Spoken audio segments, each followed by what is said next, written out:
Hello guys, इस video में हम देखेंगे चैप्टर 5 लाइन्स एंड एंगल्स। सबसे पहले एक्सरसाइज 5.1 के लिए इंट्रोडक्शन देख लेंगे। हमारा पहला टॉपिक है line segment. If any two points are join in a straight direction we get a line segment. अगर हम कोई दो पॉइंट्स को स्ट्रेट डायरेक्शन में जॉइन करेंगे तो हमें मिल जाएगा लाइन सेगमेंट। तो यहाँ पर हम दो पॉइंट्स लिए ए और बी। तो लाइन सेगमेंट को हम लोग डिनोट करते हैं ए बी और उसके ऊपर एक लाइन सेगमेंट ड्रॉ कर देते हैं। हमारा नेक्स्ट टॉपिक है line. If we extend the above line segment endlessly in both directions we get a line. अगर हम इस लाइन सेगमेंट को दोनों तरफ से इन्फिनाइटली एक्सटेंड करते चले जाए तो हमें मिल जाएगा लाइन। यहाँ पर दो एरोस डिनोट कर रहे हैं कि लाइन दोनों तरफ से इन्फिनाइटली एक्सटेंड कर सकती है। तो यहाँ पर हम लाइन को डिनोट करेंगे ए बी और उसके ऊपर एक लाइन ड्रॉ कर देंगे। हमारा नेक्स्ट टॉपिक है ray. If you extend the above line segment endlessly in one direction we get a ray. अगर हम इस लाइन सेगमेंट को कोई एक तरफ से एक्सटेंड करते चले जाए तो हमें मिल जाएगा रे। यहाँ पर रे बी की तरफ से एक्सटेंड करते चले जा रही है। रे को डिनोट करते हैं हम ए बी और उसके ऊपर एक रे ड्रॉ कर देते हैं। हमारा नेक्स्ट टॉपिक है angle. An angle is formed when two lines, line segments और रेज मीट और intersect at a common point known as vertex. Angle form होता है जब दो लाइन सेगमेंट या रे मीट करती है एक कॉमन पॉइंट पे जिसे हम कहते हैं वर्टेक्स। तो यहाँ पर एग्जांपल में दो रेज मीट हो रही है एक कॉमन पॉइंट पे जिसे हम कहते हैं वर्टेक्स और यहाँ पर 40 डिग्री का एंगल फॉर्म हो रहा है।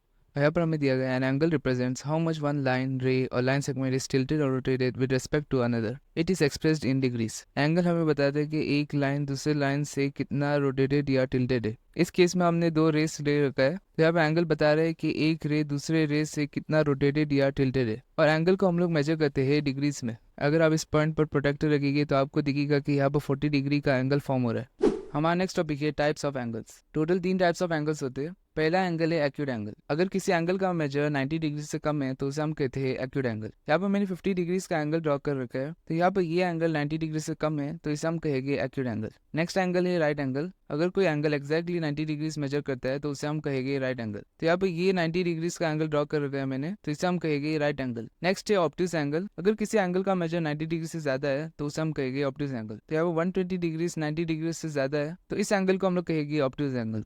हमारा नेक्स्ट टॉपिक है रिलेटेड एंगल्स। इसके अंदर दो टॉपिक है। चलिए फर्स्ट टॉपिक देखते हैं। हमारा फर्स्ट टॉपिक है complementary angles. If sum of two angles is 90 degree then the angles are called complementary angles. अगर कोई दो एंगल का सम इक्वल हो रहा है 90 डिग्री के तो उन दो एंगल्स को हम लोग कहेंगे कॉम्प्लीमेंट्री एंगल्स। तो यहाँ पर मैंने दो एंगल्स ड्रॉ करके 40 डिग्री और 50 डिग्री के। तो अगर हम 40 + 50 करेंगे तो वो इक्वल टू हो जाएगा 90 के। तो इसलिए इन दोनों एंगल्स को हम लोग कहते हैं कॉम्प्लीमेंट्री एंगल्स। उसी तरीके से अगर दो एंगल को ऐड करने पर हमें सम मिल रहा है 180 डिग्री तो उन दोनों एंगल्स को हम लोग कहेंगे सप्लीमेंट्री एंगल्स। हमारा लास्ट टॉपिक है linear pair. A linear pair consist of two adjacent angles whose non-common sides form a straight line and sum of two angles is 180 degrees। Linear pair के अंदर दो adjacent angles होते हैं। Adjacent angles वो angles होते हैं जो एक कॉमन साइड शेयर करते हैं और यहाँ पर दिया गया लीनियर पेयर के अंदर non common sides straight line form करते हैं। तो ये इन दोनों एंगल्स का कॉमन साइड है और ये इन दोनों एंगल्स के नॉन कॉमन साइड्स है। तो यहाँ पर नॉन कॉमन साइड्स को हम लोग मिला देंगे तो हम लोग को एक स्ट्रेट लाइन मिल रहा है और इन दोनों एंगल्स का सम करने पर हमें 180 डिग्रीज भी मिल रहा है। तो यहाँ पर इस पूरे डायग्राम को हम लोग कह सकते हैं लीनियर पेयर।